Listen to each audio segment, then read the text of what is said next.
Dans la première partie, on a pu voir que la Bible contenait une histoire bouleversante. Une histoire que Dieu résume dans 3 versets de son livre. Tout d'abord, Dieu créa toutes choses belles. Mais on a préféré vivre à notre manière, ce qui a amené un chaos moral. Alors Dieu a envoyé son Fils, afin qu'il meure pour nous et qu'il amène la lumière dans nos vies. Mais, pour être honnête, ça ne s'arrête pas là. Parce que tout ce qu'on peut voir de Dieu ici, c'est une lumière dans les ténèbres. Et c'est ce qu'ont vu la plupart des gens pendant plusieurs siècles. Un faisceau blanc dans une chambre noire, en apparence froid et sans merci. Et seules quelques personnes, appelées prophètes, y ont discerné quelque chose de complètement différent. Ils y voyaient un élément glorieux, une réalité que personne d'autre ne pouvait voir, jusqu'à ce que Jésus arrive sur le devant de la scène. Et ce que Jésus-Christ a fait résout le mystère de l'Ancien Testament et nous donne la solution, la réponse complète que Dieu voulait. Comme un prisme réfracte la lumière naturelle, Jésus révèle Dieu et ce qu'il en réserve pour l'humanité. Mais alors, c'est quoi? En fait, même si Dieu veut sauver chacun de nous personnellement et nous ramener toi et moi dans une relation avec lui, son plan général est bien plus grand et plus beau que ça. Dieu te voit en tant qu'individu, mais il nous voit aussi collectivement. Et c'est ici que ça devient un petit peu fou, mais voilà. Jésus-Christ veut nous épouser. Alors je sais que ça semble trop beau pour être vrai, mais c'est vraiment ce que dit la Bible. D'ailleurs, c'est pour ça que tu as parfois entendu des personnes dire que la Bible est une lettre d'amour pour l'humanité. En fait, c'en est une, littéralement. Jésus compare la relation qu'il désire avoir avec son peuple avec le mariage. Il est le mari et son peuple est son épouse. Ok. Alors maintenant, on va bien entendu voir si c'est biblique ou non. Mais avant qu'on le fasse, il faut que j'ajoute encore quelque chose.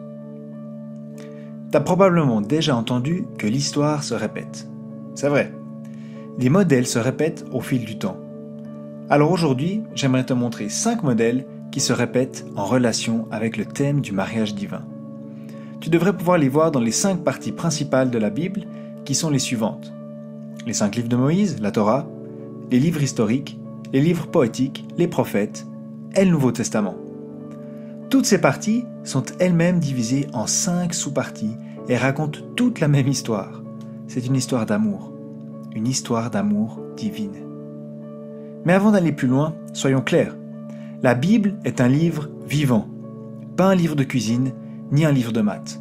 Donc si on veut essayer d'enfermer Dieu dans une boîte, on n'y arrivera jamais. Tout ce que je veux montrer ici, c'est un modèle, un pattern que Dieu utilise plusieurs fois pour nous raconter la même histoire. L'histoire commence avec Jésus en tant que créateur. Créant l'homme est donc son homologue. En Ésaïe 54, verset 5, on peut lire « Ton époux, c'est celui qui t'a faite ». Alors jusqu'ici, ça va. Dieu a même donné à l'homme une version miniature de cette relation avec le mariage d'Adam et Ève. Il n'en avait aucune idée, mais il représentait une relation divine. Seul problème, l'histoire ne se finit pas par « ils vécurent heureux jusqu'à la fin de leur jour ». Tu te souviens de ce qu'exprime le verset 2 de Genèse 1 ? Le chaos. L'humanité a tourné le dos à Dieu et s'est faite emprisonner. Mais Dieu est un sauveur. Il a aimé sa femme infidèle et l'a sortie de cette situation. Jérémie 31 au verset 32 dit « Je les ai pris par la main pour les faire sortir du pays d'Égypte. Ils ont rompu mon alliance, quoique je les ai épousés, dit l'Éternel. » Donc Dieu a sauvé sa femme. Mais après la mission de sauvetage, Dieu veut prévenir tout nouvel éloignement et conduit son épouse dans une relation plus profonde avec lui. Ésaïe 62 verset 5 dit « Tout comme la fiancée fait la joie de son fiancé, tu feras la joie de ton Dieu. » Au Cantique des Cantiques 4 verset 9, « Tu as volé mon cœur, ma sœur, ma chérie, tu as volé mon cœur grâce à un seul de tes regards. » En Jean 3 verset 29, Jean le baptiseur peut dire à propos de Jésus « Celui qui a l'épouse est l'époux. » Mais même là, elle ne lui fait pas confiance. Et elle continue de se débrouiller seule pendant qu'il continue à l'aimer inconditionnellement. Dieu parle au cœur des hommes. Il dit en Jérémie 3, verset 20, « Pourtant, tout comme une femme trahit son compagnon, vous m'avez trahi. » En Osée 2, verset 14, « C'est pourquoi, voici, moi, je l'attirerai. et je la mènerai au désert, et je lui parlerai au cœur. » Et Dieu agit comme ça pour qu'elle comprenne son amour immense et qu'elle court dans ses bras. La fin, cette fois-ci, ils vécurent heureux jusqu'à la fin de leur jour. C'est le mariage du Fils de Dieu avec sa fiancée, rachetée par son propre sang. On peut lire en Apocalypse 19, versets 7 à 9, « Réjouissons-nous et soyons dans la joie, et rendons-lui gloire, car voici venu le moment des noces de l'agneau. » Et au chapitre 21, au verset 2, « Je vis descendre du ciel d'auprès de Dieu, la ville sainte, la nouvelle Jérusalem, préparée comme une mariée qui s'est faite belle pour son époux. » Et les derniers versets de la Bible sont « L'Esprit et l'épouse disent viens ». Mais c'est vrai que la plupart des versets utilisés viennent de l'Ancien Testament. Et on pourrait penser que Dieu ne parle que de son peuple Israël. Alors cherchons le premier verset qui parle du mariage dans le Jardin d'Éden, avant même qu'Israël soit une nation. On lit en Genèse 2, 24, « C'est pourquoi l'homme quittera son père et sa mère et s'attachera à sa femme, et ne seront qu'un. » Alors, si ce sujet est si important, on devrait sûrement trouver une explication claire et limpide dans le livre des réponses de Dieu. Alors cherchons dans le Nouveau Testament.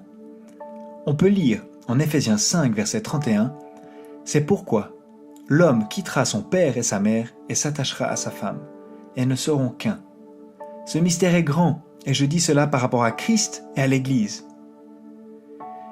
Tu vois comme la Bible est claire comme de l'eau de roche?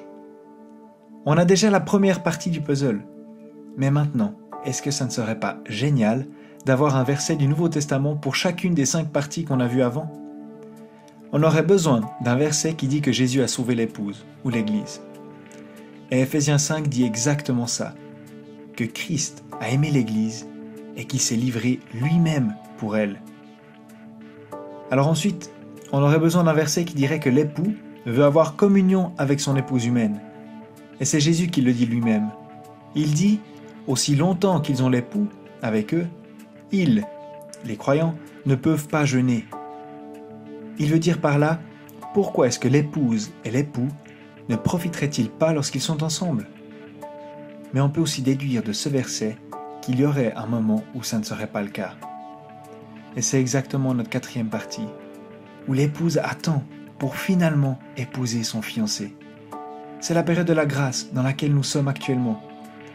Paul dit en 2 Corinthiens 11, verset 2, « En effet, je suis jaloux de vous, de la jalousie de Dieu, parce que je vous ai fiancé à un seul époux pour vous présenter à Christ comme une vierge pure. » Et la dernière partie, on l'a déjà vue.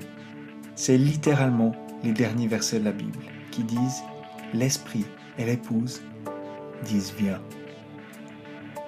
Waouh! Je veux dire, c'est énorme. Quand j'ai découvert ça dans la Bible, ça m'a bouleversé et ça a vraiment changé ma vie. Jésus nous aime tous comme son épouse. Imagine, le Créateur de l'univers t'aime comme son épouse. C'est indescriptible. Ça devrait vraiment nous amener à le louer et nous donner l'assurance que rien n'arrivera à son épouse sans qu'il soit au courant et qu'il l'aide de toutes les manières possibles. Quel Dieu incroyable nous avons! Et je me réjouis déjà de parler de ces 5 modèles dans la partie principale de la Bible.